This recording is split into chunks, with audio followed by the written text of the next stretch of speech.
A Werewolf Shifter Romance. Written by Amelia Hart. Chapter 1. Silent Tears. The morning sun filtered through the tall windows of the Hale mansion, casting golden patterns across the marble floors that Clara Whitmore had been scrubbing for the past hour. Her knees ached despite the padding beneath them, and her hands were raw from the industrial cleaner that smelled sharp enough to burn her nostrils. 3 months she had worked here, and still the scent of wealth and power made her stomach twist with discomfort. She knew what lived in this house. Not just the alpha billionaire who commanded respect with a single glance, but the supernatural world that hummed beneath the surface of normalcy. The Loba who had raised her in the shelter had taught Clara early about shifters, about the hierarchies and customs that governed their hidden society. She had even whispered of an ancient law, one that allowed a single bite to bridge 2 worlds, though such bridges were rarely crossed without a price. That knowledge had saved her life more than once, teaching her when to keep her eyes down and her presence small. Clara straightened, pressing a hand against her lower back as she surveyed the gleaming floor. The second-story hallway stretched before her, silent except for the distant hum of activity from the lower levels. She gathered her supplies, the bucket handle cold against her calloused palm, and moved toward the next section of her assigned route. The playroom door stood slightly ajar. Clara paused, her instincts prickling with awareness. She had strict instructions about this room, the same as all the other staff. Clean it only when the child is elsewhere. Never engage. Never speak. The words came from Mrs. Patterson, the head housekeeper, but everyone knew they originated from someone higher. Someone who still wielded influence despite no longer living under this roof. A sound drifted through the gap in the door. Soft, muffled, heartbreaking. Clara's chest tightened. She recognized crying when she heard it, the particular quality of a child trying desperately to muffle their tears. Her hand moved before her mind could stop it, pushing the door wider. The hinges whispered, well-oiled and silent. Inside, the playroom looked exactly as it always did.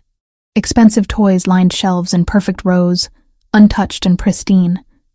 A reading nook sat in the corner with cushions that appeared brand new.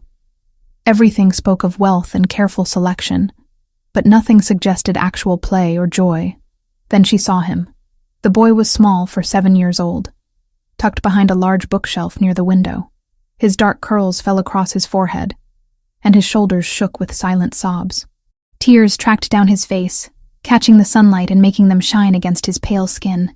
His eyes were the color of amber, striking and unusual, and they held a depth of loneliness that made Clara's throat ache. She knew his name, Oliver Hale, the Alpha's son, the child the other maids spoke about in whispers when they thought no one was listening. Defective, they called him. Broken. A shame to his bloodline. The words made Clara's hands clench into fists whenever she heard them. Clara set down her bucket carefully, making no sudden movements. She had learned to be gentle with frightened things, whether they were children or wounded animals. The skills were remarkably similar. She crossed the room slowly, giving the boy time to notice her presence, to flee if he wanted. Oliver's head snapped up. His eyes widened, and his hands moved to scrub at his face, trying frantically to erase the evidence of his tears. His mouth opened, then closed. No sound emerged. Clara's heart broke a little more. She knelt in front of him, mindful of the distance between them. Then, carefully, deliberately, she raised her hands and began to sign. "Are you okay?" The effect was immediate and stunning. Oliver froze completely, his amber eyes going huge in his small face. His breathing hitched. For a long moment, he simply stared at her hands as if they had performed magic. Then, slowly, hesitantly, his own hands moved. "You can understand me." Clara's smile came without effort, warm and genuine. She nodded and signed back. "I can. My name is Clara. What's yours?" "Oliver." His signs were careful, unpracticed, but clear. "No one ever talks to me like this. They just move their mouths and get angry when I don't answer." The casual cruelty of it struck Clara hard. She forced herself to keep her expression calm, supportive. "Well, I'm talking to you now, and I'll listen to whatever you want to say." Something shifted in Oliver's face. The wariness didn't disappear entirely, but it softened. He scooted forward slightly, closing the distance between them by inches. "Why are you being nice to me? Why wouldn't I be nice to you?" Clara signed, tilting her head. "You seem like someone worth being nice to." Oliver's lower lip trembled. His hands moved jerkily, the signs coming faster now as if a dam had broken. "Everyone else thinks I'm broken. Mom says I'm defective. She doesn't visit anymore. Dad is always working. He's too busy. I'm alone all the time."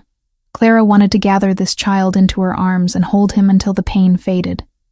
Instead, she kept her hands moving, kept the conversation flowing. Being different doesn't mean being broken. It means being special in a way other people don't understand yet. "Do you really think that?" Oliver's eyes searched her face, looking for deception. "I know it." Clara's signs were firm, certain. "I learned to talk with my hands because I worked with children who needed it. Every single one of them was special. Every single one of them deserved kindness and patience. That includes you." They talked for 15 minutes. Clara learned that Oliver loved books about dragons, but no one read to him anymore. She learned that he could hear everything in the house with his shifter abilities, which meant he knew exactly what people said about him when they thought he couldn't understand.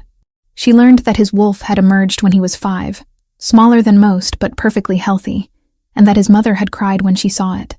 Clara learned that this 7-year-old child believed himself to be a burden his father was forced to carry.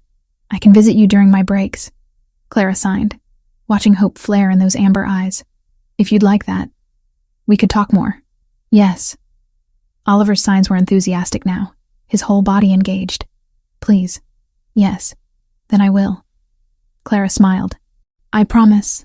She stood carefully, aware that she had already been away from her duties longer than was wise.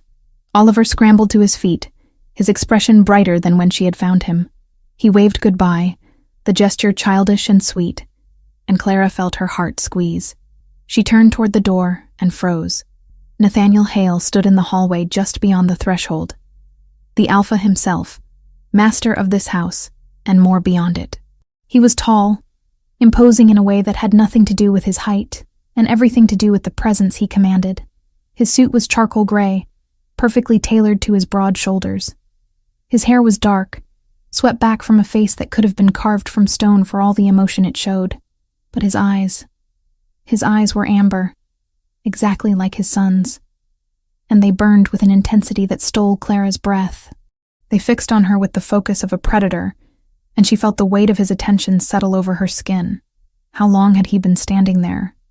How much had he seen? Clara's pulse jumped. She lowered her gaze immediately, every instinct screaming at her to show submission to the dominant shifter.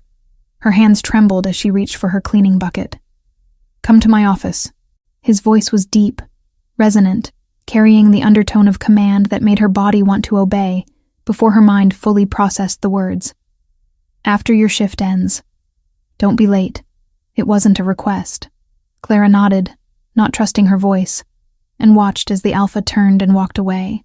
His footsteps were silent despite his size, predatory grace in every movement. She stood alone in the hallway, heart pounding, wondering if she had just made the biggest mistake of her life. Behind her, through the still open door, she could feel Oliver's presence. For his sake, she hoped whatever came next wouldn't separate them. The rest of her shift passed in a blur of anxiety and speculation. Clara scrubbed floors without seeing them, dusted furniture without remembering which rooms she had already cleaned. Her mind kept returning to those amber eyes, to the weight of the Alpha's stare, to the way her body had responded to his presence with a mixture of fear and something else she couldn't name. When the clock finally released her from duty, Clara's hands were shaking. She changed out of her uniform into a simple dress, washed her face, and tried to calm her racing heart. Then, with her chin lifted and her shoulders straight, she made her way to the Alpha's office on the first floor. The door was solid oak, imposing, and final. Clara knocked twice, the sound sharp in the quiet hallway. "Enter." She turned the handle and stepped inside, closing the door behind her. The office was all dark wood and leather, bookshelves lining the walls and a massive desk dominating the center. Behind that desk sat Nathaniel Hale, and the intensity of his focus hadn't diminished in the hours since she had last seen him. "Sit," he said, gesturing to the chair across from his desk. Clara sat. She folded her hands in her lap to hide their trembling and waited for the alpha to speak, to pass judgment, to decide her fate. The silence stretched between them, heavy and electric, until finally Nathaniel leaned forward and fixed her with those burning amber eyes. "Tell me," he said, his voice low and dangerous and somehow gentle all at once. "How long have you been able to speak with my son?" Chapter 2. Truths and Bargains. Clara's throat felt tight as she met the alpha's gaze. His question hung in the air between them, weighted with implications she didn't fully understand. She swallowed hard and forced herself to answer with steady honesty. "Today was the first time," she said quietly. "I heard him crying and went to check on him. I didn't know he could sign until he responded to me." Nathaniel leaned back in his chair, his amber eyes never leaving her face. The intensity of his stare made her skin prickle with awareness. She could smell him now. Wood smoke and something wild that her human senses could barely register, but recognized nonetheless. Alpha. Dominant. Dangerous. "You learned American Sign Language," he said. It wasn't a question, but Clara nodded anyway. "At the shelter where I grew up. The woman who ran it was a retired shifter. She taught me about your world, how to stay safe around those with more power." Clara paused, then added carefully, "She also made sure I could communicate with all the children who came through. Some of them needed signs instead of spoken words." Something flickered across Nathaniel's face, too quick for her to identify. He stood abruptly, moving to the window behind his desk. The motion was fluid, predatory, and Clara had to fight the urge to shrink back in her chair. He stood there for a long moment, his broad shoulders silhouetted against the evening light. "As you already know, my son was born mute," he said finally, his voice rough. "In our world, in families like mine, any deviation from perfection is seen as weakness, a genetic flaw, evidence of contaminated bloodlines." His hands clenched at his sides.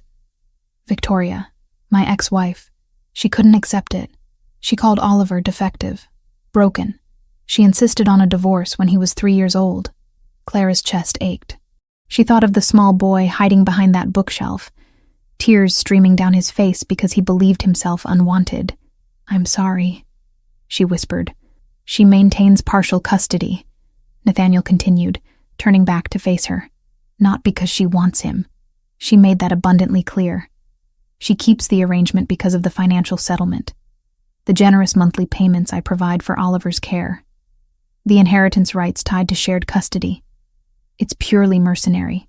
The bitterness in his voice was palpable. Clara understood now why Oliver felt so alone, why he had been starved for simple human connection. His mother saw him as a paycheck, and his father was drowning in the weight of corporate empires and pack politics. Nathaniel moved back to his desk, bracing his hands against the polished surface. "I watched you with him today, through the door. I saw how he responded to you, how he smiled for the first time in months." His amber eyes burned into hers. "I want to hire you, not as a maid, as Oliver's companion, his tutor, someone who can actually communicate with my son and help him navigate a world that wasn't built for him." Clara's breath caught. "Mr. Hale, I don't have credentials. I'm not trained as a teacher or a therapist. I don't care about credentials." His voice carried the edge of command now, the alpha authority bleeding through. "I care about results. I saw my son happy today. I saw him understood. That's worth more than any degree." "What about the other staff?" Clara asked, her mind already spinning with the implications. "They'll wonder why I've been promoted. They might resent it. Let them wonder." Nathaniel's tone brooked no argument. "This is my house, my son, my decision." Clara studied him for a long moment. Beneath the hard exterior, beneath the alpha dominance, she could see the desperation of a father who had failed his child and was grasping at any chance for redemption. She understood that kind of desperation. She had felt it herself, watching other children in the shelter suffer while she was powerless to help. "I have a condition," she said slowly. One dark eyebrow rose. "You're negotiating with an alpha?" "I'm negotiating for Oliver," Clara corrected. "If I'm going to help him, I need you to be part of that help. 1 hour every day you spend time with him. No phones, no work, no distractions. Just you and your son. For a heartbeat, she thought she had overstepped. Nathaniel's eyes flashed gold, his wolf rising close to the surface. The air in the office grew heavy with power, pressing against her skin until it felt hard to breathe.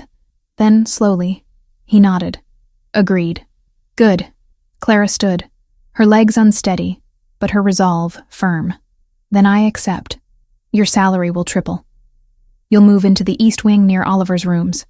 Julian, my beta, will handle the logistics. Nathaniel pulled a business card from his desk drawer and handed it to her. Report tomorrow morning at 8.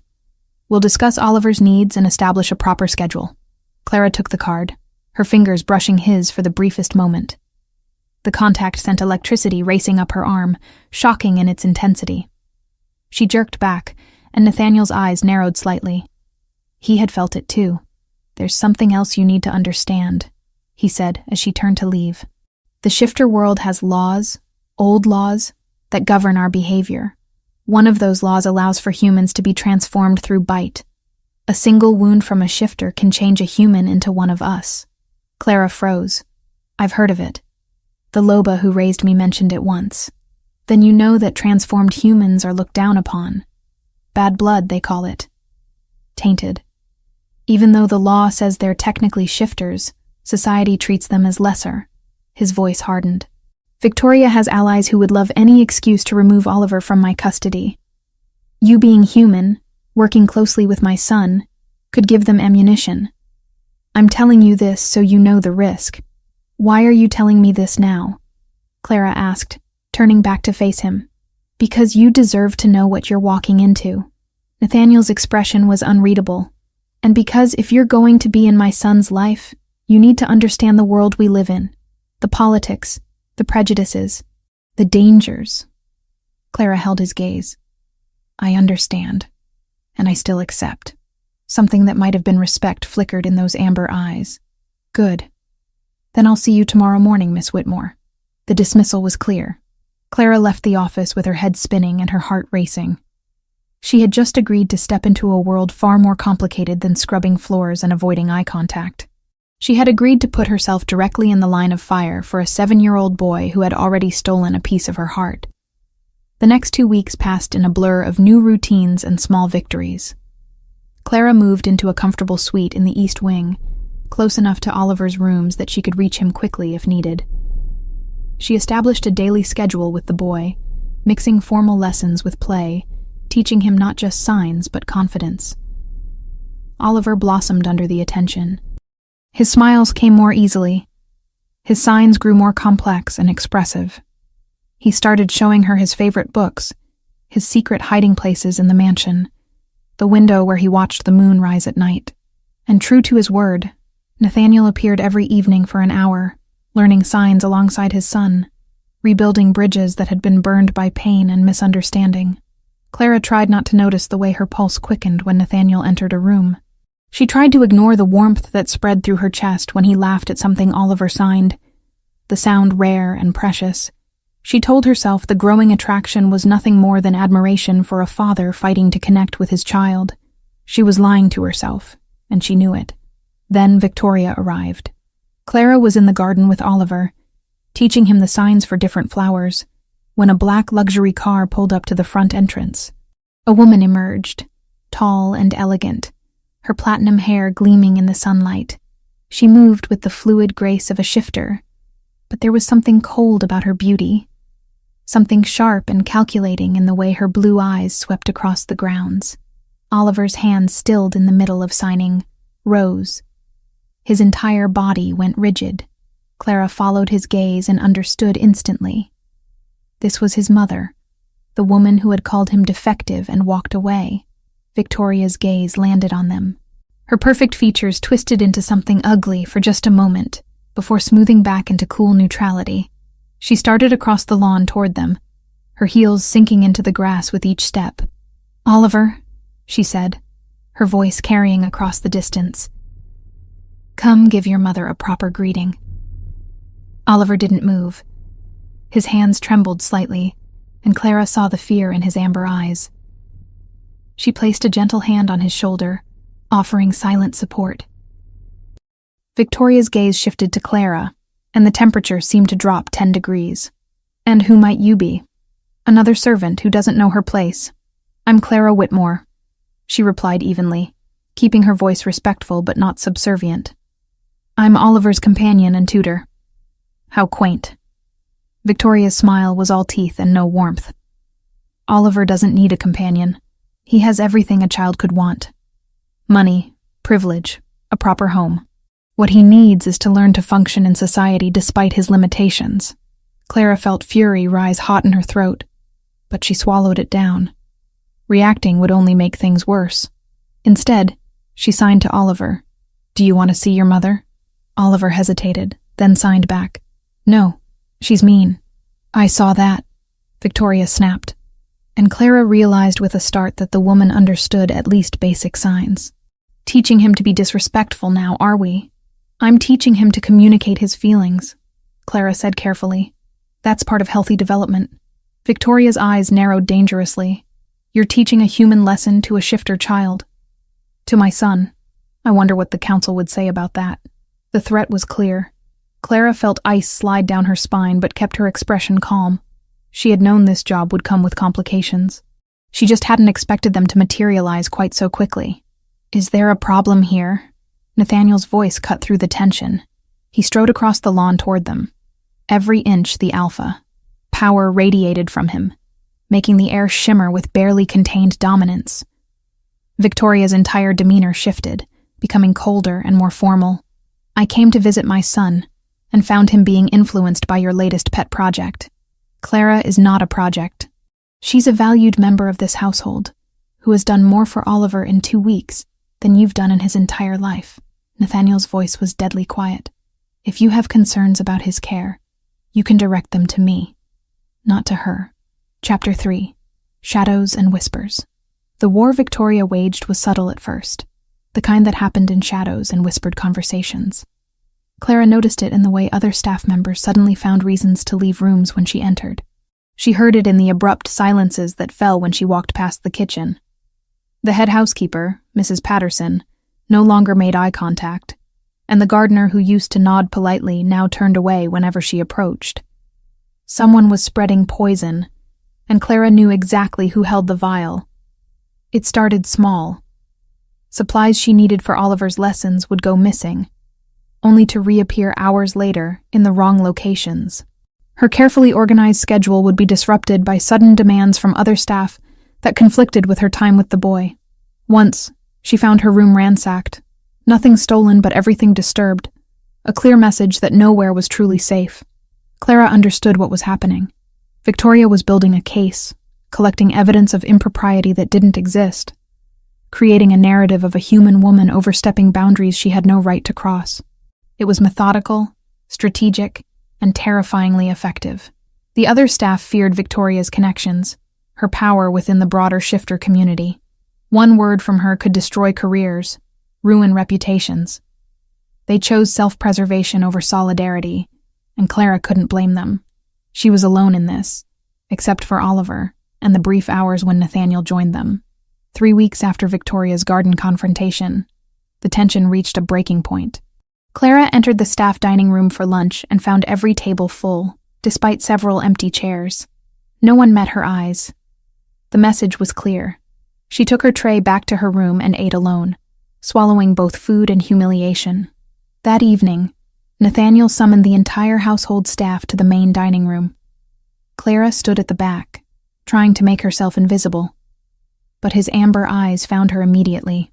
He stood at the head of the long table, power radiating from him in waves that made the air feel thick and heavy. "I've become aware," he said, his voice carrying the weight of absolute authority, "that some of you have been making my son's companion feel unwelcome.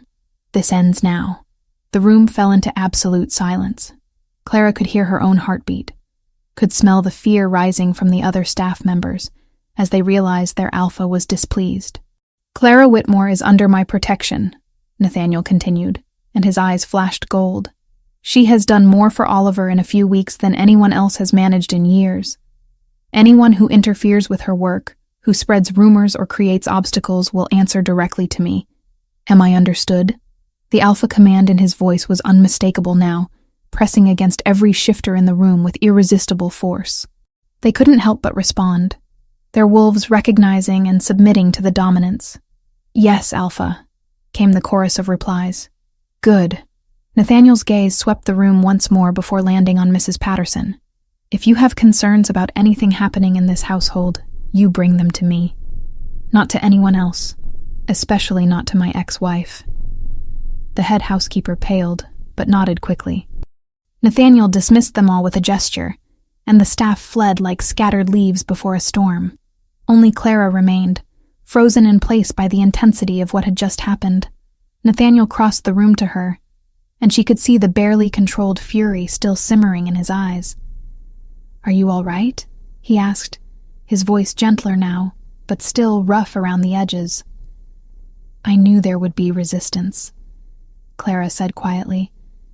"I didn't expect it to be quite so organized." "Victoria?" The name was a growl. "She has a talent for turning people against each other, for finding weak points and exploiting them." His jaw clenched.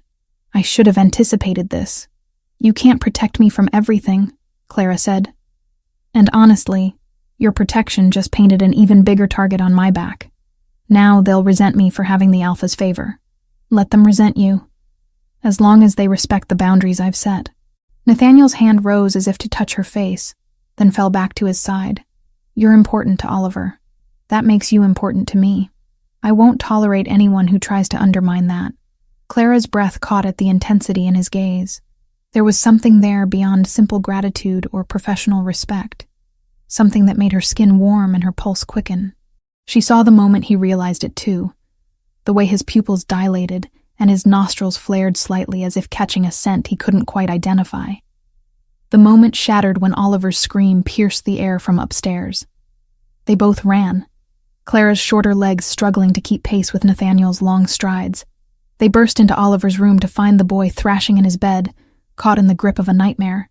His small hands clutched the sheets, and tears streamed down his face even though his eyes remained closed. Clara reached him first, sitting on the edge of the bed and placing gentle hands on his shoulders. "Oliver," she said softly, "wake up, sweetheart. It's just a dream." His eyes flew open, wild and frightened. For a moment, he didn't seem to recognize her. Then focus returned, and he threw himself into her arms, his small body shaking with sobs. Clara held him close, one hand stroking his hair, murmuring wordless comfort. Nathaniel stood in the doorway, his expression torn between helplessness and something that looked like agony. Clara met his eyes over Oliver's head and gestured for him to come closer. He hesitated, then moved to sit on the other side of the bed. Oliver's sobs gradually quieted. Clara pulled back enough to sign, "What did you dream about?" His hands trembled as he signed back, "Mom." She was yelling that I'm broken, that I ruin everything, that Dad wishes I was never born. Clara's heart shattered. She looked at Nathaniel and saw the same devastation written across his face. His hand reached out, hovering uncertainly near Oliver's shoulder, as if he had forgotten how to touch his own son. "That's not true," Clara signed firmly. "Your father loves you very much. So much that it scares him sometimes." Oliver looked at Nathaniel with hope and doubt warring in his amber eyes. Nathaniel swallowed hard, then moved his hands carefully, forming the signs Clara had taught him. "She's right," he signed, the movement still awkward but sincere. "I'm sorry I made you feel alone. I was afraid I'd hurt you more by not knowing how to help. But Clara taught me. She's teaching me how to be the father you deserve." Fresh tears spilled down Oliver's face, but these were different. He launched himself at Nathaniel, wrapping small arms around his father's neck. Nathaniel caught him, holding on with desperate strength, and Clara saw his own eyes glisten with unshed tears. "Can you stay?" Oliver signed when he finally pulled back. "Both of you? I don't want to sleep alone." Clara glanced at Nathaniel, unsure. He nodded without hesitation. "We'll stay." They settled in Oliver's room, Clara in the reading chair by the window, Nathaniel in another chair he pulled closer to the bed. Oliver curled under his blankets, his hand reaching out to hold his father's. Clara began to sign stories, her hands weaving tales of brave knights and clever princesses, of dragons who were misunderstood, and heroes who came in unexpected forms. Oliver's eyes grew heavy, his grip on Nathaniel's hand loosening as sleep reclaimed him. But still they stayed, watching over him as the night deepened outside the windows. Clara felt the weight of Nathaniel's gaze on her and looked up to find him staring at her with an expression she couldn't quite read. "Thank you," he mouthed silently. Clara smiled and shook her head, signing with small movements so as not to wake Oliver. "You're doing the hard part. I'm just translating." "You're doing far more than that," Nathaniel signed back, his movements more confident now. "You gave me my son back. I don't know how to repay that." "Keep showing up," Clara signed. "Keep learning. Keep trying. That's all the payment I need." They sat in comfortable silence after that, two guardians watching over a sleeping child. Eventually, when Oliver's breathing had settled into the deep rhythms of true rest, they slipped quietly from the room. In the hallway outside, the space felt suddenly smaller. Clara was intensely aware of Nathaniel's proximity, of the heat radiating from his body, of the way his scent enveloped her, wood smoke and pine and something wild that made her want to lean closer. "Clara," he said softly, "what you said in there, about me being scared, you're right. After the divorce, after watching Victoria reject him so completely, I was terrified of getting close to Oliver again. Terrified that I would fail him the way she did, or that he would look at me the way he looked at her, with fear and disappointment. He doesn't look at you that way," Clara said. "He looks at you with hope, with love. He just needed to know you felt the same." "I do." Nathaniel's voice was rough. "God, I do. He's everything to me." They stood there in the dim hallway, the rest of the house silent around them. Clara's hand rested on the doorframe, and Nathaniel's was beside it, their fingers nearly touching. She could feel the electricity between them, the magnetic pull that had been growing stronger with every shared glance, every moment of working together for Oliver's happiness. Nathaniel's hand shifted, his pinky finger brushing against hers. The contact sent sparks racing up Clara's arm, and she saw his eyes darken in response. His hand moved again, covering hers completely, and the warmth of his skin against hers made her breath hitch. "Clara," he said again, her name almost a question. She didn't pull away. Couldn't pull away. Every instinct she possessed was screaming at her that this was dangerous, that nothing good could come from a human woman wanting an alpha the way she was beginning to want this one. But her body didn't care about logic or consequences. It only cared about the way his thumb traced circles on her wrist, about the way his eyes held hers with an intensity that made her feel seen in a way she never had before. The moment stretched between them, heavy with possibility. Then, footsteps echoed from the floor below, and they broke apart guiltily. Nathaniel cleared his throat, straightening to his full height. "I should check on the security reports," he said, his voice formal again, but his eyes still holding that heated look. "And you should get some rest. Tomorrow will be another long day." Clara nodded, not trusting her voice. She watched him walk away, his shoulders tight with tension, and pressed her hand against her chest, where her heart hammered wildly. She was in dangerous territory now, and she knew it. But as she returned to her room and lay in bed staring at the ceiling, all she could think about was the way Nathaniel's hand had felt against hers, and the way he had looked at her, as if she were precious, as if she mattered beyond what she could do for his son. The next morning brought a new complication. Julian appeared during breakfast, his expression grim. He pulled Nathaniel aside, but their voices carried clearly to where Clara sat with Oliver. "Victoria's been talking to council members," Julian said quietly, "asking questions about the appropriateness of a human caring for a shifter child. She's building something, Nathaniel. A case of some kind. We need to be ready." Clara's appetite vanished.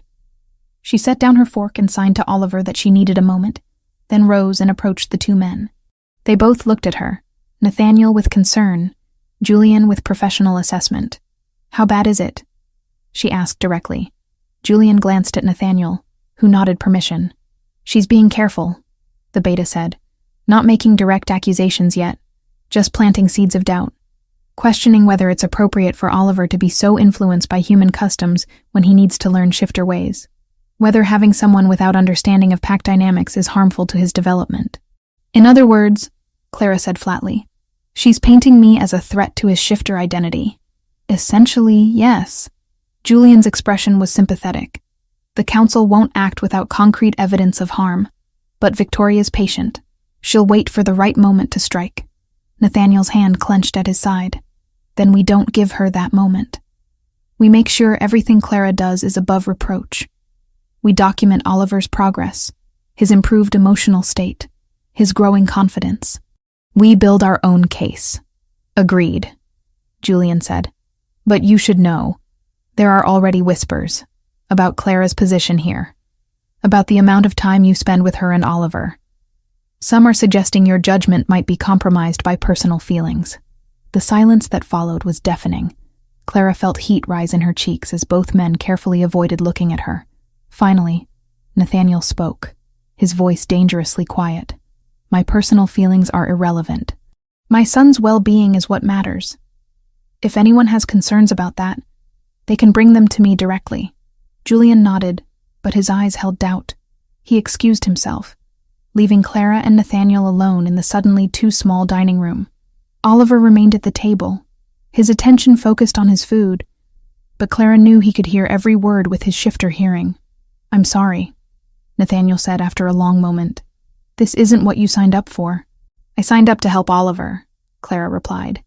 Everything else is just noise. But even as she said it, she knew it wasn't entirely true. The everything else was becoming harder and harder to ignore. Chapter 4. Moonlit Promises. The weeks that followed brought changes that felt both gradual and seismic. Nathaniel's daily hour with Oliver evolved into 2, then 3. Clara watched father and son rebuild what had been broken, one signed conversation at a time. The awkwardness faded as Nathaniel's hands grew more confident, his signs more natural. He learned not just the language but the rhythm of it, the way Oliver's eyes lit up when his father asked questions instead of simply giving orders. Clara tried to remain objective, to see herself as merely a bridge between them. But objectivity became impossible when she caught Nathaniel watching her with an expression that made her breath catch, or when his hand would brush hers as they worked together on Oliver's lessons, sending electricity racing through her veins. She was falling for him. The realization hit her one evening as she watched him laugh at something Oliver had signed, his amber eyes crinkling at the corners, his whole face transforming with genuine joy. It wasn't just attraction, though that burned hot enough. It was the way he tried so hard, the way he listened with his whole body when Oliver spoke, the way he looked at his son with a love so fierce it made Clara's chest ache. Nathaniel felt it too. She saw it in the way his gaze lingered on her face, in the careful distance he maintained as if afraid of what might happen if he got too close. The air between them grew charged, heavy with unspoken words and suppressed desire. Every interaction became a dance of near touches and loaded glances, of conversations that meant more than the words being said. Oliver's 8th birthday arrived on a crisp autumn morning. Clara had spent the previous week secretly planning with the kitchen staff, decorating his room while he slept. When Oliver woke to find streamers and balloons and a pile of carefully chosen gifts, his smile could have lit the entire mansion. He threw his arms around Clara, then his father, bouncing with excitement that made him look truly childlike for the first time since she'd met him. The celebration was small and intimate, just the 3 of them. They spent the day together, playing games that Oliver chose, eating his favorite foods, reading stories in the garden as the sun moved across the sky. Clara captured the moment in her memory, knowing she would treasure it always. This was what family felt like. This sense of belonging, of being wanted and needed and loved. As evening approached, Nathaniel pulled Clara aside while Oliver was distracted with a new puzzle. They stood in the hallway, the sounds of the boys' contentment drifting from the playroom. There's something else planned for tonight, Nathaniel said quietly. Oliver's first transformation. He's ready, and the full moon will give him strength. Clara's eyes widened. That's incredible. He must be so excited. He is. But Clara, there's something you need to know. Nathaniel's expression grew serious. First transformations are sacred in our culture. Family witnesses them, celebrates them. It's one of the most important moments in a young shifter's life. I understand, Clara said, already planning to make herself scarce. "I'll give you privacy." "No." Nathaniel's hand caught her wrist gently. "I want you there. Oliver wants you there. You're part of this family now, whether society recognizes it or not." The words sent warmth flooding through Clara's chest. "Are you sure? If it's sacred." "You've earned the right to be there," Nathaniel interrupted. "More than most people connected to us by blood. But I need you to understand the risk. Victoria will likely hear about this. She's been waiting for ammunition, and a human witnessing a sacred ritual is exactly the kind of transgression she can use against us." Clara met his gaze steadily, then let her try. "I'm not abandoning Oliver on one of the most important nights of his life because his mother might throw a tantrum." Something fierce and proud blazed in Nathaniel's eyes. His hand was still on her wrist, his thumb tracing the delicate bones there. The touch was innocent, but felt anything but. Heat pooling in Clara's stomach as his scent wrapped around her. Wood smoke and autumn nights, and something uniquely him that made her want to lean closer, to bury her face in his neck and breathe deep. "You're remarkable," he murmured, and the roughness in his voice made her shiver. "Do you know that?" Before Clara could respond, Oliver appeared in the doorway, signing excitedly about the moon rising soon. The moment broke, but the heat in Nathaniel's eyes promised it wasn't forgotten. They gathered in a private clearing on the estate's grounds as twilight deepened into night. The full moon hung heavy and luminous above the trees, painting everything silver. Oliver stood in the center of the clearing, nervous energy radiating from his small frame. Clara positioned herself at the edge, giving him space but staying close enough that he could see her encouraging smile. Nathaniel knelt beside his son, hands moving in gentle signs. "Remember what we practiced. Let your wolf rise naturally. Don't force it. Don't fight it. Just feel the moon and let yourself change." Oliver nodded, closing his eyes. For long moments, nothing happened. Then his body began to shimmer, bones shifting beneath skin in ways that should have been impossible. Clara watched in awe as the boy transformed, his human shape melting away to reveal a small wolf pup with dark fur and bright amber eyes. The wolf was smaller than average, delicate-looking, but perfect. He yipped and spun in circles, clearly delighted with himself. Nathaniel shifted as well, his transformation swift and powerful, becoming a massive wolf with midnight fur. He nuzzled his son, pride evident in every movement. Clara couldn't stop the tears that spilled down her cheeks. This was magic, pure and beautiful, and she felt privileged beyond measure to witness it. Oliver bounded over to her in wolf form, tail wagging furiously. She knelt and ran her hands through his soft fur, laughing as he licked her face with puppy enthusiasm. The moment was perfect, which meant, of course, that it couldn't last. Within 3 days, Victoria had called an emergency meeting of the Shifter Council. Julian delivered the news with grim efficiency, his expression tight with controlled anger as he briefed Nathaniel in the study. Clara stood nearby, guilt churning in her stomach. This was her fault. She should have refused to attend the transformation, should have known Victoria would find out somehow. "She's claiming that Clara's presence at Oliver's first shift was a violation of sacred tradition," Julian explained. "That allowing a human to witness such an intimate ritual shows a fundamental disrespect for shifter culture and calls into question your judgment as a father."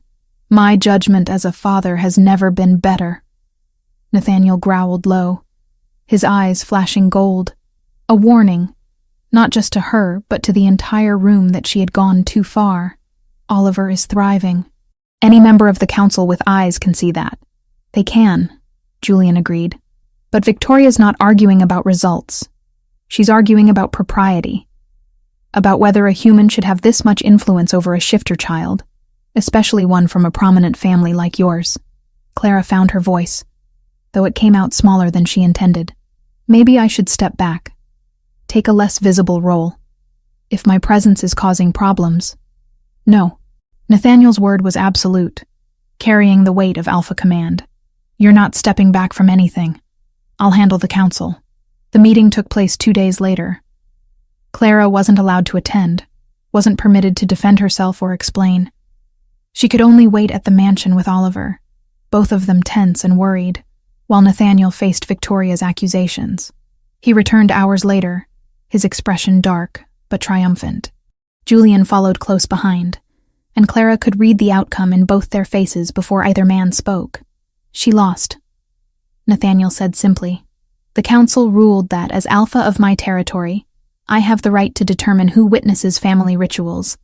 They can't remove Oliver from my custody based on my choice of companions. Relief made Clara's knees weak, but Nathaniel's expression warned her there was more.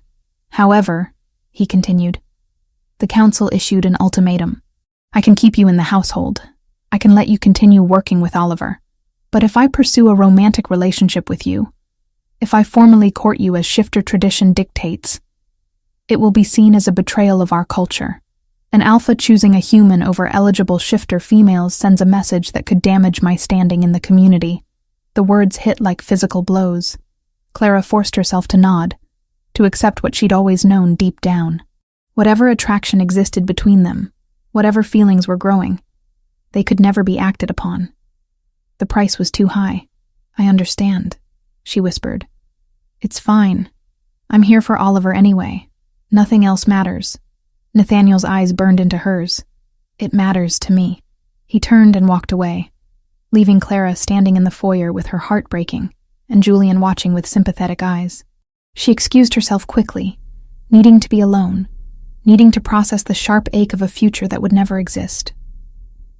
She found herself in the garden as night fell, sitting on a stone bench beneath the stars. The moon was waning now, no longer the brilliant orb that had witnessed Oliver's transformation, but still beautiful in its imperfection. Clara wrapped her arms around herself and tried not to cry. Footsteps approached from behind. She didn't need to turn to know it was Nathaniel. His scent announced him, that intoxicating blend of wild things and safety that had become as familiar as her own heartbeat. Clara, he said, and her name was a prayer, a plea, a promise. She stood and turned to face him. He stood silhouetted against the mansion lights, tall and powerful, and looking at her as if she were the only thing that mattered in the world. I've spent the last few hours thinking about what the council said, Nathaniel began, moving closer. About choosing between my standing in the community and what I want, and I've made a decision. Clara's heart hammered. Nathaniel, don't sacrifice your position for you? He closed the distance between them, his hands cupping her face with a gentleness that belied his strength. Clara, you gave me back my son. You made me remember what it means to be human underneath the alpha, to feel something besides responsibility and duty. You walk into every room and make it brighter just by existing. How could I not choose you? The council can challenge me if they dare. His thumb stroked her cheekbones, and she felt herself trembling. I'm done hiding what I feel. Done pretending I can keep you at arm's length. I want to court you, Clara Whitmore. I want to show the entire shifter world that you are mine, and I am yours. I'm human, she whispered, even as hope bloomed painful and fierce in her chest. I can't give you what a shifter mate could. You've already given me everything that matters. His forehead pressed against hers, his breath warm on her lips. Say yes. Say you feel this too, this pull between us that gets stronger every day. Clara's hands fisted in his shirt, holding on as if he might disappear. I feel it, she admitted. God, Nathaniel. I feel it so much it terrifies me. His smile was beautiful, transforming his usually serious face into something that stole her breath. Good. Fear means it matters.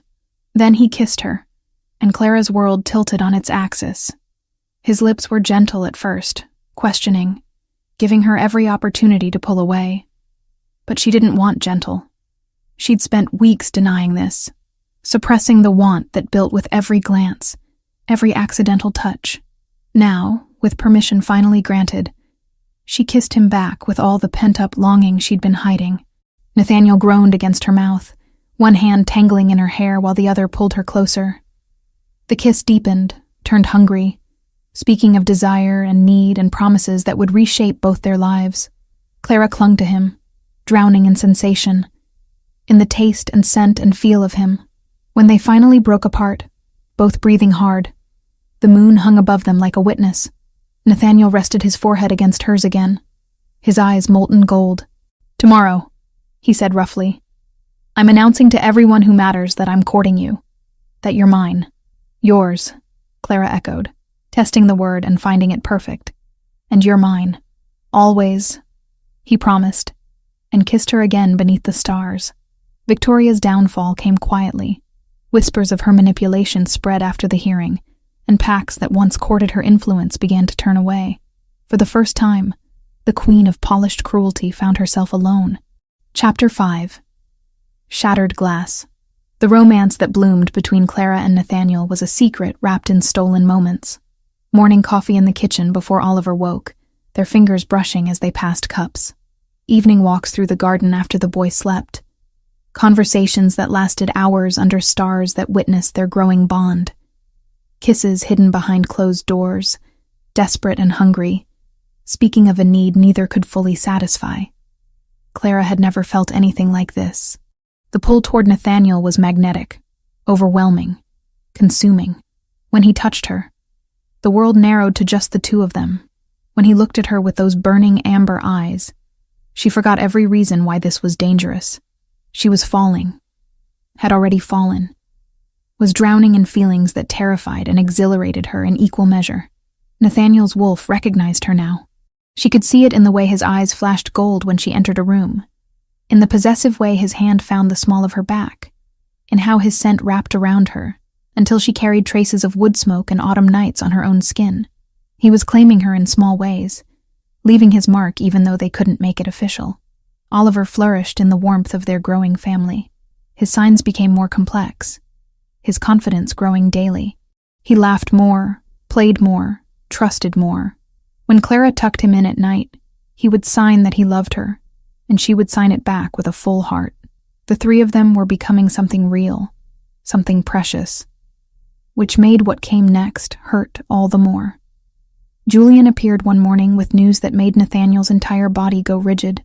Clara watched from where she sat with Oliver at the breakfast table as the beta pulled the alpha aside, his expression grim. "We have a problem," Julian said quietly, though Clara's human ears caught the words anyway. "Victoria has a new boyfriend, Marcus something, from the Northwood Pack. They're planning to marry within the year." "Good for her," Nathaniel replied coldly. "Maybe she'll finally leave us alone." "That's not the issue." Julian's jaw tightened. "If she remarries without maintaining custody of Oliver, she loses the monthly payments and his inheritance rights. All of it reverts solely to you. She stands to lose millions." Understanding dawned in Nathaniel's eyes. "So she's going to fight harder to keep custody. Use whatever ammunition she has." "Exactly. And Nathaniel, there's something else." Julian pulled out a thick folder of legal documents. "I've been researching ancient shifter laws, looking for anything that might help us if she escalates. I found something. An old provision that allows humans to be legally recognized as shifters if they're transformed through a mating bite. It's technically valid, though it's rarely used because transformed humans face severe discrimination." Clara's blood went cold. She hadn't meant to eavesdrop, but now she couldn't unhear what Julian had revealed. "No," Nathaniel said immediately, his voice hard as stone. "Absolutely not. I won't even consider that option. I'm not saying we use it," Julian said carefully. "I'm saying it exists as a last resort. If Victoria manages to build a case strong enough to threaten your custody, this could be the legal solution that removes her ammunition. Clara would technically be a shifter, eliminating the argument about human influence. And she would spend the rest of her life being called bad blood, tainted, lesser." Nathaniel's hands clenched into fists. "I won't do that to her. I won't turn her into something society will reject just to win a legal battle." Clara's heart swelled and broke simultaneously.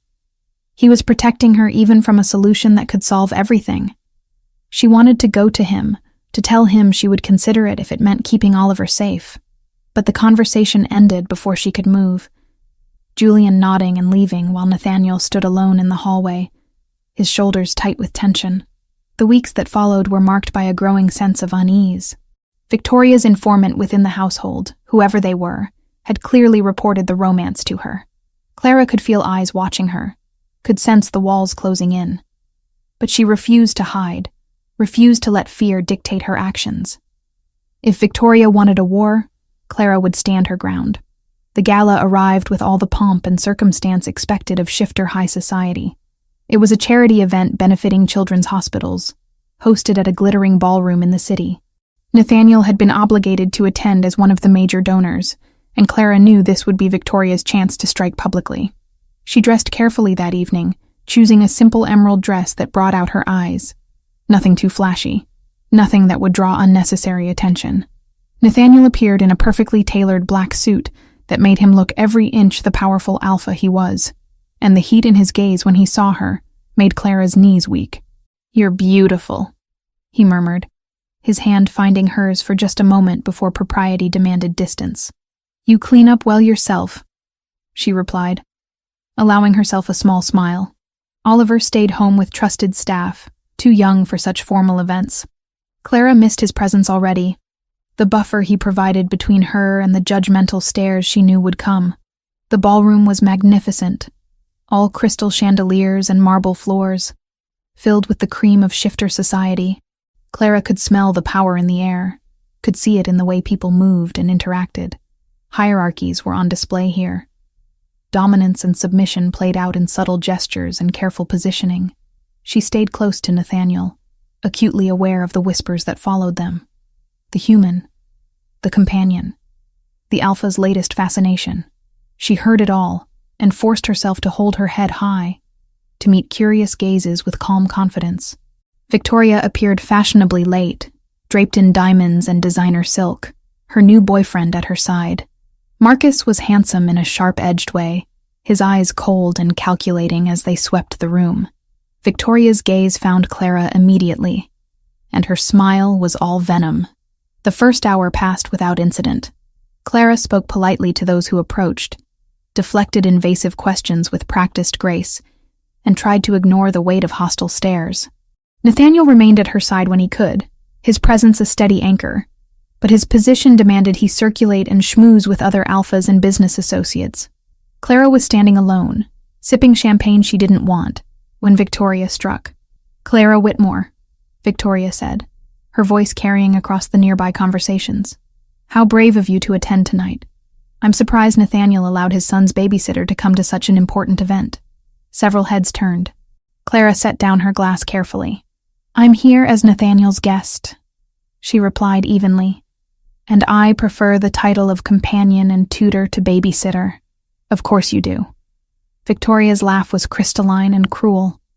"Tell me, does it bother you? Knowing that no matter how much time you spend with Oliver, you'll never truly be part of his world. You're human, dear. You can play house all you want, but at the end of the day, you're just the help." Clara felt heat rise in her cheeks, but kept her voice steady. "Oliver's well-being is what matters, not titles or status." "How noble." Victoria circled her slowly, a predator stalking prey.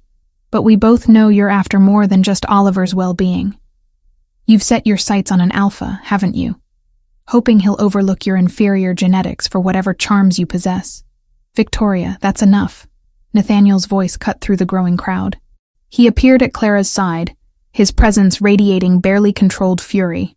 "Is it, though?" Victoria's eyes glittered with malice. "Everyone here is wondering the same thing, Nathaniel. What could possibly make you choose a human over suitable shifter mates? Is it rebellion? Temporary insanity? Or has your judgment become so compromised that you can't see what a liability she is? My personal life is none of your concern." Nathaniel growled low, his eyes flashing gold. A warning, not just to her, but to the entire room that she had gone too far. "It becomes my concern when it affects my son."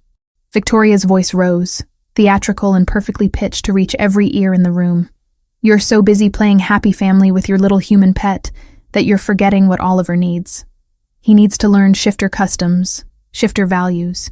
He needs a proper Luna, not some maid who taught him to use his hands because she can't understand his wolf." Clara's nails bit into her palms.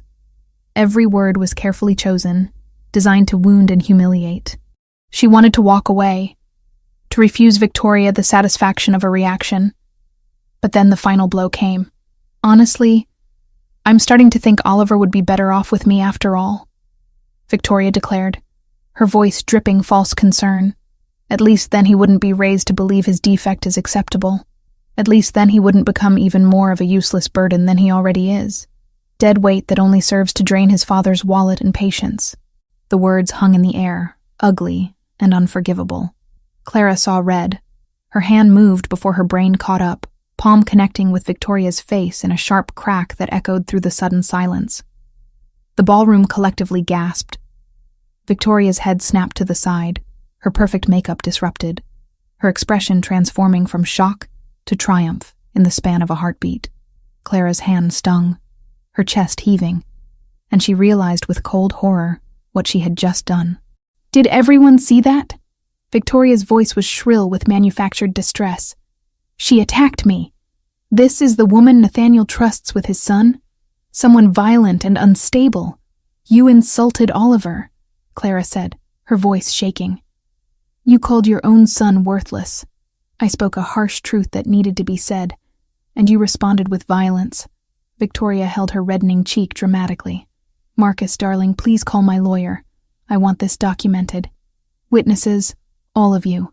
The crowd murmured, some sympathetic to Clara, others clearly on Victoria's side. Nathaniel moved to place himself between Clara and his ex-wife, his body vibrating with barely suppressed rage.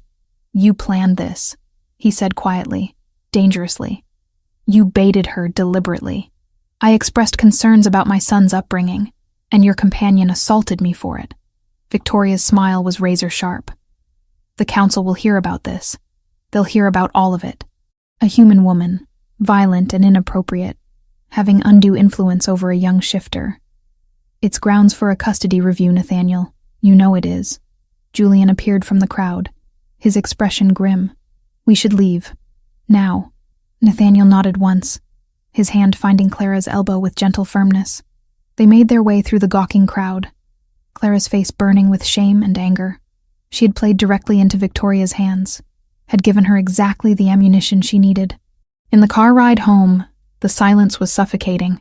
Clara stared out the window at the passing city lights, her hand still stinging from the slap. "I'm sorry," she whispered finally. "I lost control. I gave her what she wanted. She was vile," Nathaniel replied, his voice rough. "What she said about Oliver was unforgivable, but I should have been stronger, should have walked away. You were defending my son, our son." His hand found hers in the darkness. "I'm not angry at you, Clara. I'm furious at her for manipulating this situation, and I'm terrified of what comes next." Julian's voice came from the front seat, measured and professional. Victoria filed a petition for a custody review within an hour of the incident. The council has agreed to hear her case. We have 2 weeks to prepare. 2 weeks before they decide if Nathaniel keeps full custody of Oliver or if she gets what she wants. Clara closed her eyes against the tears threatening to fall. 2 weeks to save the little boy she loved, the family she had found. 2 weeks before everything she had built might crumble to dust. Chapter 6. The weight of decisions. The council chamber was built to intimidate. Vaulted ceilings stretched high overhead. Dark wood paneling absorbed light rather than reflected it. And the curved table where the 5 council members sat created a semicircle of judgment that made Clara feel small and exposed. The air smelled of old leather and power, of centuries of decisions made within these walls that had shaped shifter society. Clara sat in a wooden chair that felt more like a witness stand, Nathaniel beside her radiating controlled fury. Julian sat on Nathaniel's other side, surrounded by folders of documentation and legal briefs. The lawyers Nathaniel had hired were the best money could buy, but even their confident demeanor couldn't hide the uphill battle they faced. Victoria sat across the room with her legal team, immaculate in a white suit that made her look angelic and innocent. Her blue eyes held calculated satisfaction as she watched Clara squirm under the council's scrutiny. The head council member, an alpha named Aldrich with silver hair and cold gray eyes, called the hearing to order. His voice carried the weight of absolute authority. "We are here to review the custody arrangement of Oliver Hale and determine whether changes are warranted based on recent events and concerns raised by his mother, Victoria Hale." The first hour was brutal. Victoria's lawyers called witnesses, staff members who Clara recognized from the mansion. Mrs. Patterson testified that Clara had been insubordinate and disruptive. A gardener claimed he had seen Clara speaking harshly to Oliver, though Clara knew it was a lie. Another maid suggested that Clara's influence was making Oliver withdrawn from other shifters, isolated and strange. Each testimony was careful, measured, designed to paint Clara as inappropriate and damaging without being obviously false. Nathaniel's lawyers cross-examined, but the damage was done. The council members took notes with expressions that ranged from disapproving to openly hostile. Julian presented his evidence next. Audio recordings he had obtained of Victoria, speaking to her boyfriend Marcus. Her voice came through clearly, admitting she didn't want Oliver, that he was merely a means to maintain her financial settlement. The recordings were damning. Her contempt for her son laid bare for everyone to hear. "Your Honor," Victoria's lead lawyer stood smoothly. "We object to this evidence. These recordings were obtained without my client's knowledge or consent. They represent a violation of privacy and cannot be admitted in a proceeding of this nature." Aldrich frowned, conferring quietly with the other council members. Finally, he spoke. "The objection is sustained. While the content may be relevant, the manner in which it was obtained is dishonorable, and beneath the standards we maintain. The recordings will not be considered in our deliberation." Julian's jaw clenched, but he nodded curtly. Clara felt hope slipping through her fingers like water.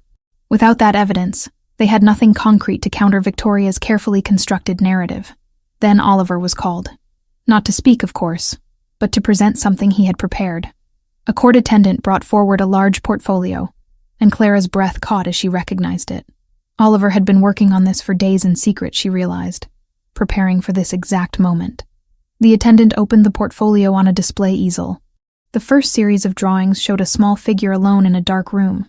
The next showed the same figure surrounded by shadows shaped like adults who turned away. More drawings depicted the boy crying, hiding, small and forgotten. The artwork was simple but heartbreaking, rendered with the honest skill of a child who had lived what he drew. Then the images changed. Color bloomed across the pages. The same small figure now stood beside two taller ones, their hands linked. Sunlight poured through the drawings. Smiles were sketched on faces. The final drawing showed 3 wolves running together under a full moon, stars scattered above them like blessings. Beneath the drawings were words in childish handwriting, letters formed with careful concentration. "Before Clara, I was alone. Dad loved me but was far away. Mom said I was broken. Clara taught me I'm not broken, just different. She taught Dad to talk to me. Now we are family. Please don't take her away. Please don't make me alone again." The chamber fell completely silent. Clara pressed her hand to her mouth, tears streaming down her face. Nathaniel's hand found hers beneath the table, gripping tight enough to hurt. She saw Aldrich's expression soften, saw the female council member openly wipe at her eyes. Victoria shifted uncomfortably in her seat, her perfect composure cracking at the edges. The child's testimony, unconventional as it is, will be considered. Aldrich said quietly. "Is there anything else?" Clara stood before she could second-guess herself. "May I speak?" Aldrich nodded. "You may address the council." Clara's legs shook as she moved to stand before the curved table. 5 pairs of eyes fixed on her, judging and weighing. She took a breath and began. "I know what you see when you look at me. A human. Someone who doesn't belong in your world, who can't understand your customs or your culture. And you're right. I'm not a shifter. I'll never be one. But I understand what it means to be different, to be rejected because you don't fit the mold people expect." She forced herself to meet Aldrich's gaze directly. "I grew up in a shelter run by a retired shifter named Margaret. She taught me about your world, about hierarchy and respect, and the beauty of what you are. She also taught me that every child deserves kindness, regardless of whether they fit society's definition of perfect." Oliver doesn't speak, and some people see that as a flaw. I see it as a different way of being brilliant. I learned American Sign Language working with children who needed it. I've spent my life helping those who communicate differently, who see the world through their own unique lens. When I found Oliver crying and alone, I didn't see a broken shifter child. I saw a boy who needed someone to listen in the language he could speak. Her voice grew stronger. I don't want status. I don't want wealth. I don't want anything except for Oliver to grow up knowing he's loved and valued exactly as he is. If keeping me in his life means he continues to thrive, then fight for that. But if my presence truly harms him, then I'll walk away. I'll break my own heart if it means protecting his. Clara returned to her seat, her hands trembling. Nathaniel's eyes were bright with unshed tears as he looked at her. Is there anything else the defense would like to present? Aldrich asked. One of Nathaniel's lawyers stood, exchanging glances with Julian. Your Honor, there is one more option we would like to address. An ancient law that could resolve the legal complications regarding Miss Whitmore's human status. Victoria leaned forward, interest sharpening her features. The lawyer continued carefully. Shifter law recognizes humans who have been transformed through mating bite as legally equivalent to born shifters. If Miss Whitmore were to accept such a transformation, the objections regarding human influence would become moot. She would technically be a shifter, albeit a transformed one. No, Nathaniel said immediately, his voice hard. We're not pursuing that option. Aldrich raised his hand. Let the lawyer finish, Alpha Hale. The lawyer nodded. We understand this is considered a nuclear option. Transformed humans face significant social stigma, often referred to as bad blood or tainted. However, legally speaking, it would eliminate Victoria's primary argument. It would also make Clara a target for discrimination for the rest of her life, Nathaniel said flatly. I won't subject her to that. Aldrich studied them both with ancient eyes. The law your counsel references is indeed valid, though antiquated. It dates back to an era when transformations were more accepted within our society. Today, such individuals face considerable prejudice, as your lawyer noted. However, the decision to pursue this path is not one for this council to make. It rests with the individuals involved. He paused, then continued. This council will deliberate on the custody matter for 5 days. We will reconvene at that time for a final hearing and decision. Until then, the current custody arrangement remains in effect. The gavel fell with a sharp crack. Clara felt simultaneously relieved and terrified. 5 days. 5 days to decide if she would give up her humanity to save the family she loved. In the car ride home, Oliver sat between them, his small hand gripping Clara's tightly. He had been so brave, she thought. So much braver than many adults could have been. We're not doing it, Nathaniel said again, his voice brooking no argument. The transformation. I won't ask that of you. But if it's the only way to keep Oliver safe, Clara began. There has to be another option. Nathaniel's hands clenched on the steering wheel. I've spent my entire life watching people be judged for things beyond their control. Oliver for being mute, transformed shifters for their origins. I won't add you to that list. Clara looked down at Oliver, who was watching them both with worried amber eyes. She signed to him, Don't worry. Everything will be okay. Oliver signed back. I don't want you to leave. I don't want to lose you. You won't, Clara promised, though she had no idea if she could keep that promise. The 5 days stretched ahead like an eternity. Each one brought them closer to a decision that would change everything, a choice between Clara's humanity and Oliver's future, between accepting discrimination or accepting defeat. On the third evening, Clara found Nathaniel standing alone in his study, staring out the window at the darkening sky.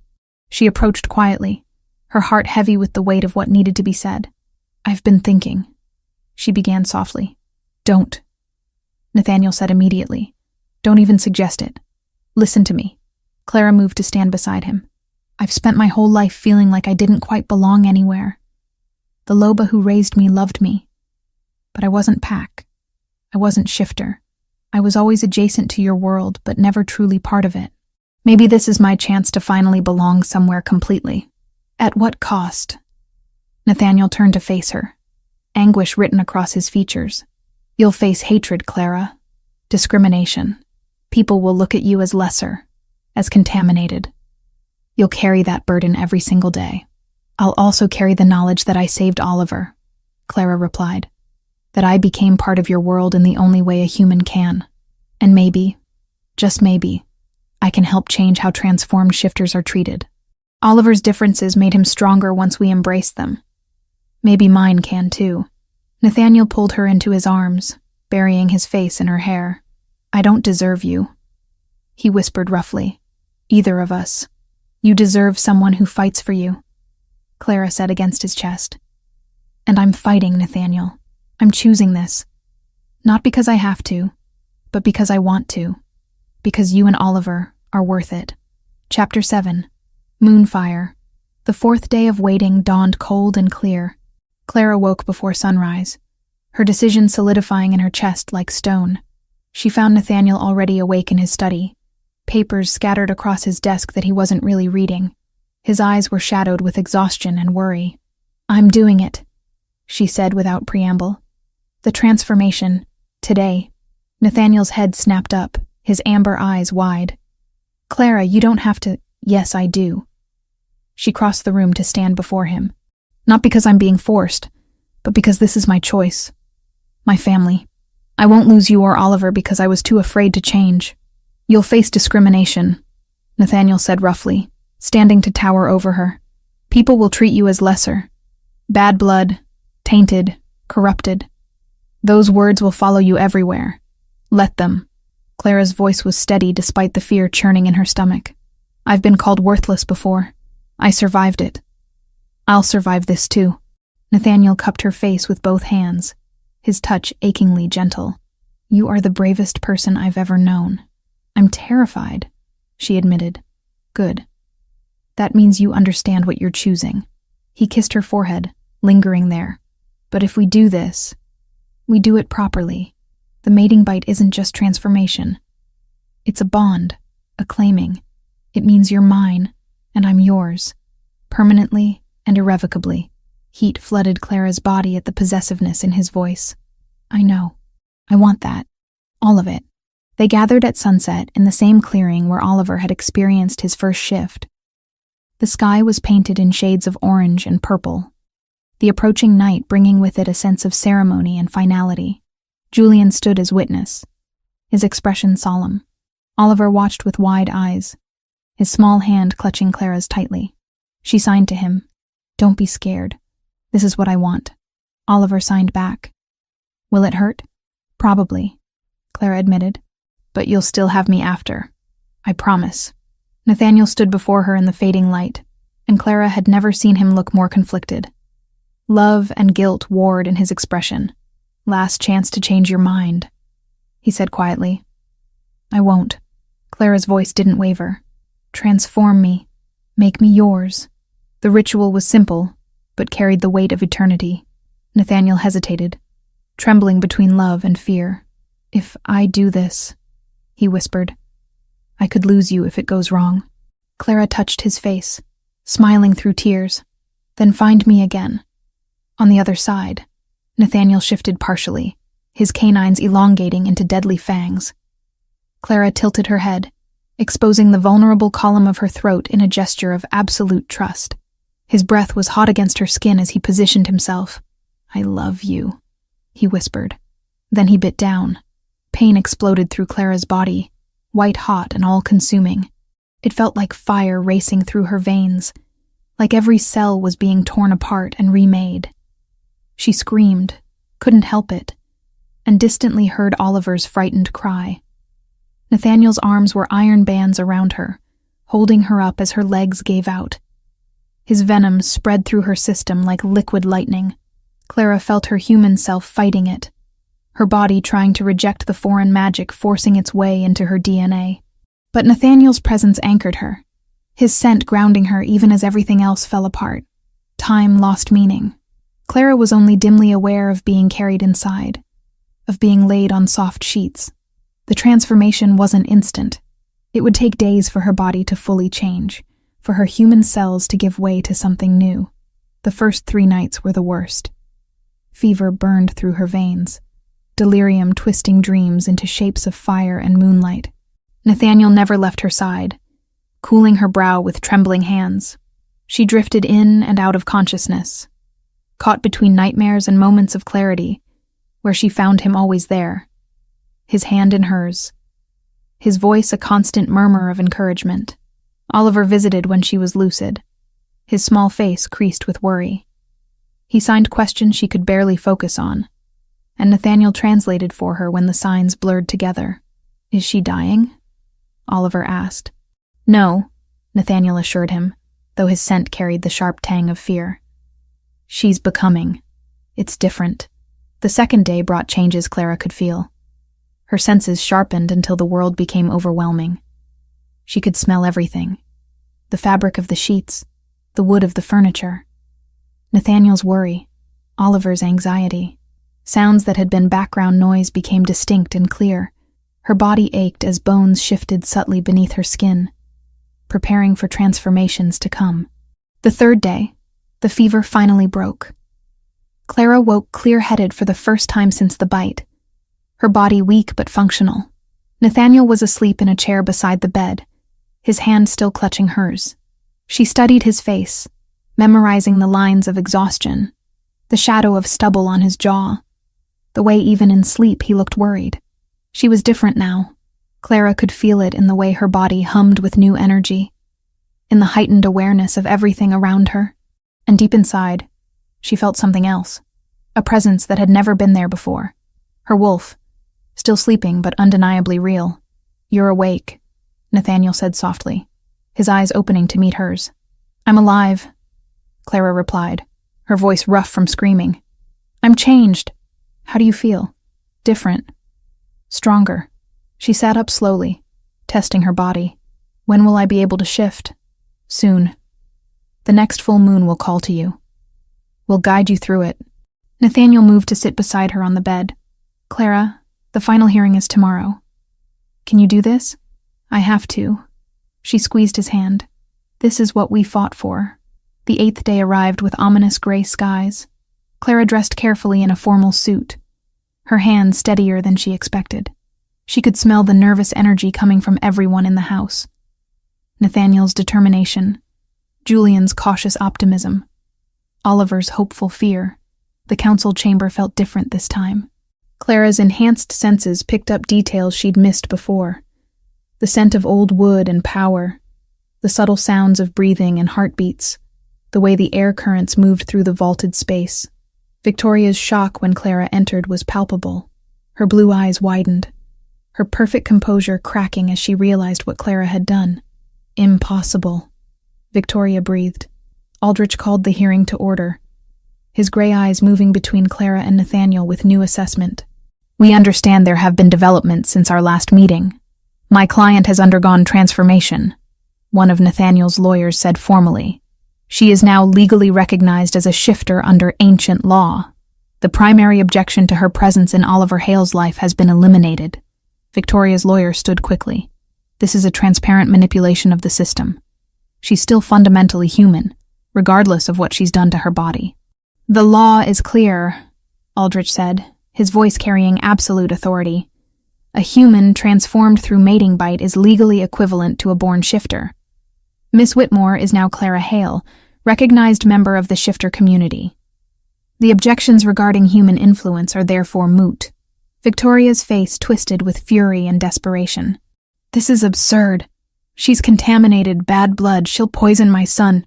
"Your son," Nathaniel interrupted, his voice dangerously quiet, "has been thriving under Clara's care. The council has seen the evidence. Oliver is happier, healthier, and more confident than he's been in years.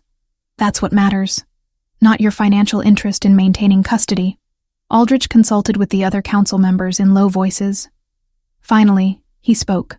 "Based on all testimony and evidence presented, this council grants full custody of Oliver Hale to his father, Nathaniel Hale. Victoria Hale's visitation rights are suspended pending her ability to demonstrate genuine care for her son's well-being rather than financial motivation. This decision is final." The gavel fell. Clara felt tears stream down her face as Nathaniel pulled her into his arms. They had won. Oliver was safe. Victoria's scream of rage echoed through the chamber. "You can't do this! I have rights! That creature has no business raising my son!" "The decision stands," Aldrich said coldly. "This hearing is adjourned." They were escorted from the chamber by guards, moving through the formal corridors toward the exit. Clara was still processing, still trying to believe it was really over, when Victoria appeared from a side hallway. "You think you've won?" Victoria snarled, her eyes flashing with wolf gold. "You think becoming a shifter makes you worthy? You're nothing but a human playing dress-up, and I'll make sure everyone knows it." She lunged at Clara with supernatural speed, claws extended. Instinct took over. Clara's body moved before her mind caught up, blocking the attack and countering with force she didn't know she possessed. Victoria hit the marble floor hard, and Clara stood over her, breathing hard, her own wolf rising close to the surface for the first time. "Touch me again," Clara said quietly, her voice carrying an edge of alpha command she'd learned from Nathaniel. "And you'll regret it." Guards rushed forward, pulling Victoria to her feet. Her perfect hair was disheveled, her expression stunned. She had expected Clara to be weak, unprepared. Instead, she'd found someone who could defend herself. Aldrich appeared in the hallway, his expression thunderous. "Victoria Hale, you have committed assault on council property. You are hereby banned from this territory and stripped of all remaining parental rights. If you attempt contact with Oliver Hale or his family, you will face criminal charges. Remove her." Victoria was dragged away, still screaming threats, but Clara barely heard them. The fight had drained from her, leaving her shaking in the aftermath of adrenaline. Nathaniel's arms came around her, steady and strong. "It's over," he murmured against her hair. "You're safe. Oliver's safe. We won." Outside the council building, Julian was waiting with Oliver. The boy saw them emerge and ran forward, throwing himself into Clara's arms with such force she stumbled. She held him tight, breathing in his familiar scent now enhanced by her new senses. "You're okay," Oliver signed frantically when he pulled back. "You're really okay." "I'm better than okay," Clara signed back. "I'm Pack now. Really, truly Pack. And we're never letting you go." Oliver buried his face in her shoulder and cried, but they were tears of relief and joy. Nathaniel wrapped his arms around both of them, and they stood there in the gray afternoon, a family finally complete and safe. That evening, Nathaniel and Clara stood in the garden under the waxing moon. Oliver slept peacefully inside, exhausted from the emotional day. The night air was cool against Clara's skin, and she marveled at how differently she experienced the world now. "No regrets?" Nathaniel asked softly. "Not one." Clara turned to face him. "Though I won't lie, I'm scared of what comes next. Of the discrimination, the judgment. We'll face it together." He pulled her close.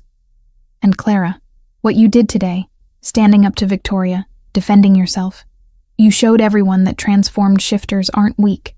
You gave them something to respect." "I had a good teacher," she replied, smiling up at him.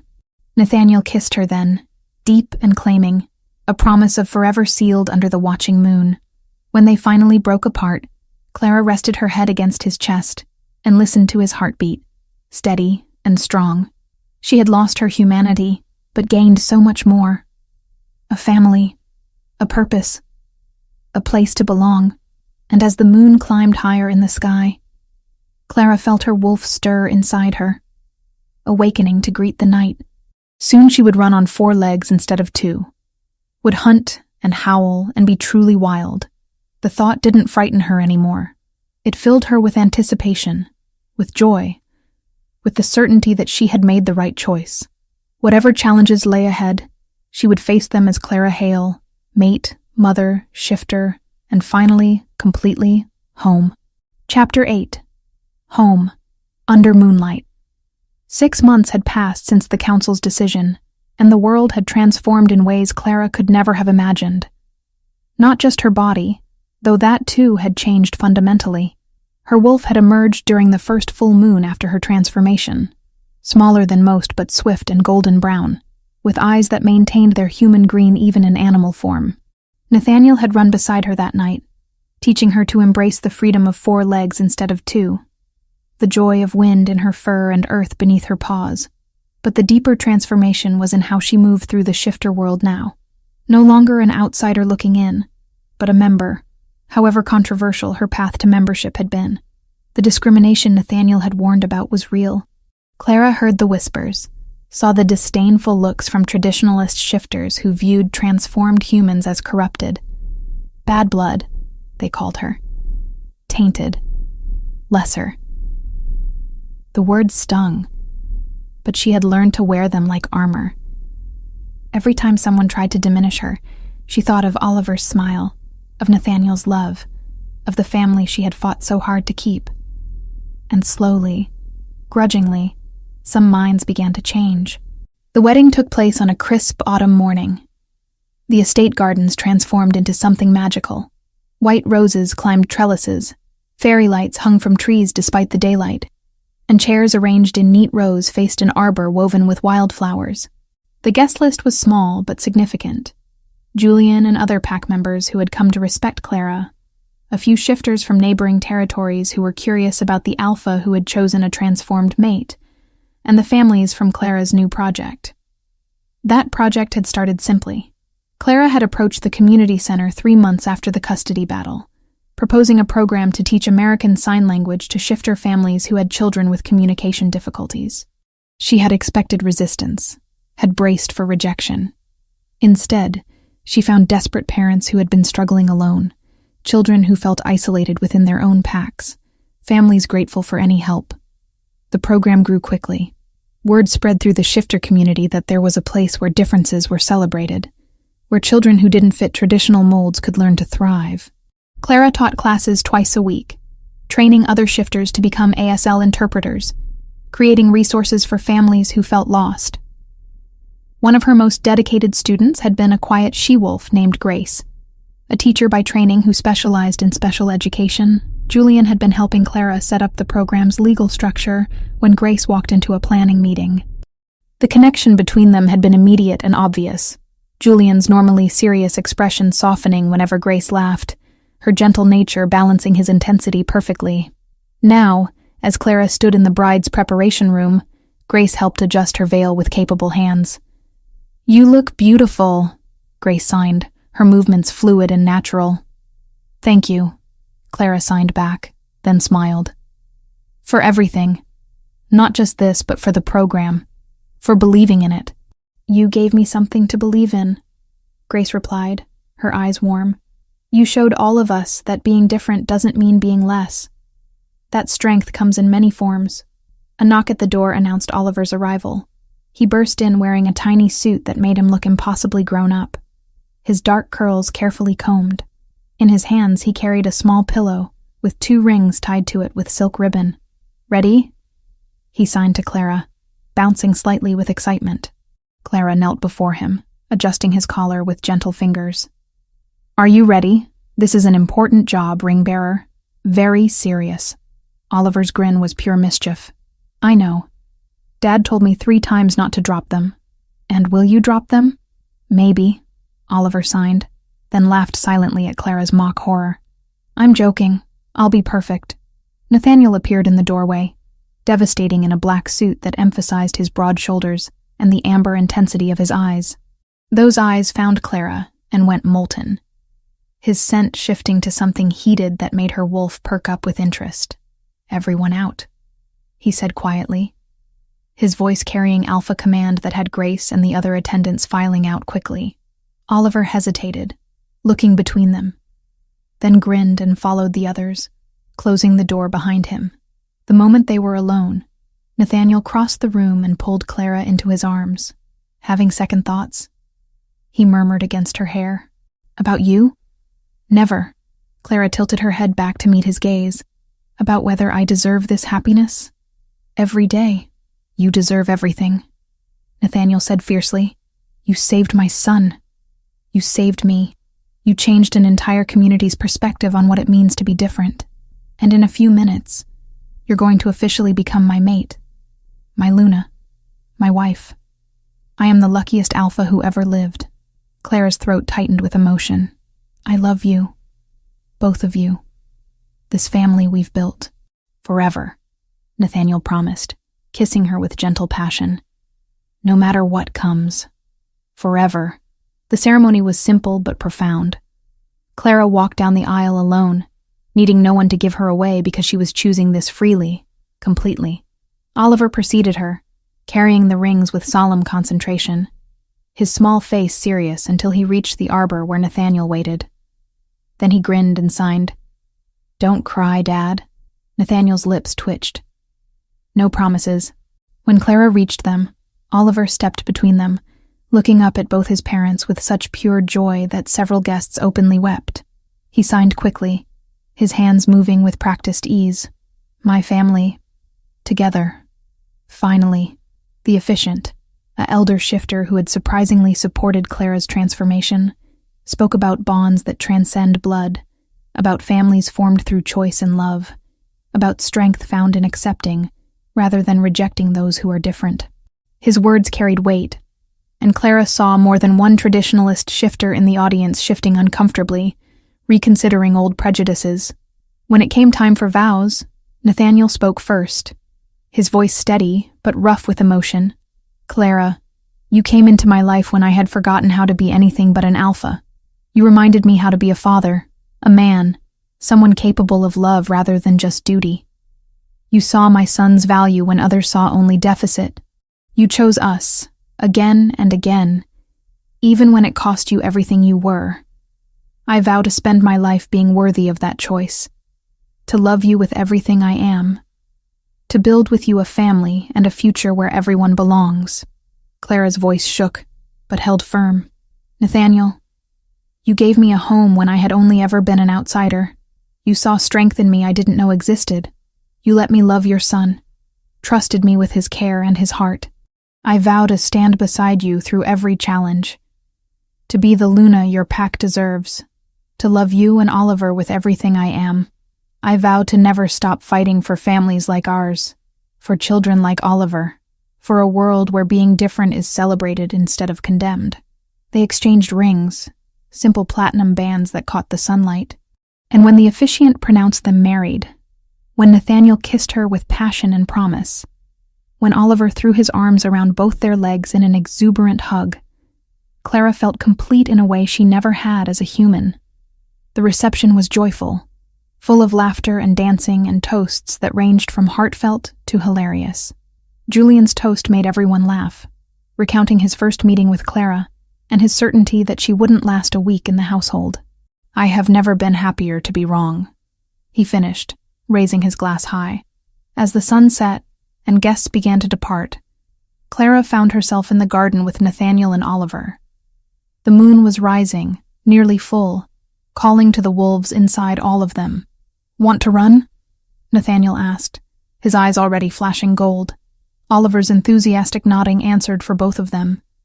They shifted together now, the transformation as natural as breathing. Clara's golden-brown wolf shook out her fur, stretching in the pleasure of the change. Nathaniel's massive midnight wolf nuzzled her, and Oliver's smaller form bounded circles around them both, his tail wagging furiously. They ran through the estate's extensive grounds, 3 wolves moving as one unit.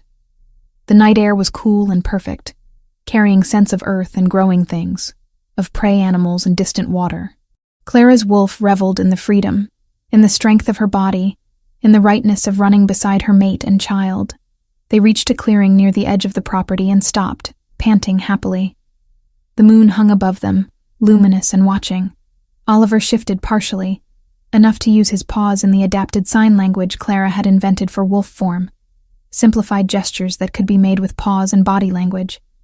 He signed, pawing the ground and positioning his body. Family. Home. Love. Nathaniel's wolf moved closer to Clara's, his larger body sheltering hers. Oliver pressed between them, safe and warm in the protection of his parents. And together, as one, they lifted their muzzles and howled.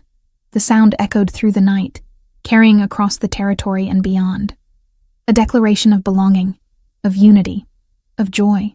Other wolves answered from the distance, the pack responding to their alpha's call, acknowledging their Luna, celebrating the family that had fought so hard to exist.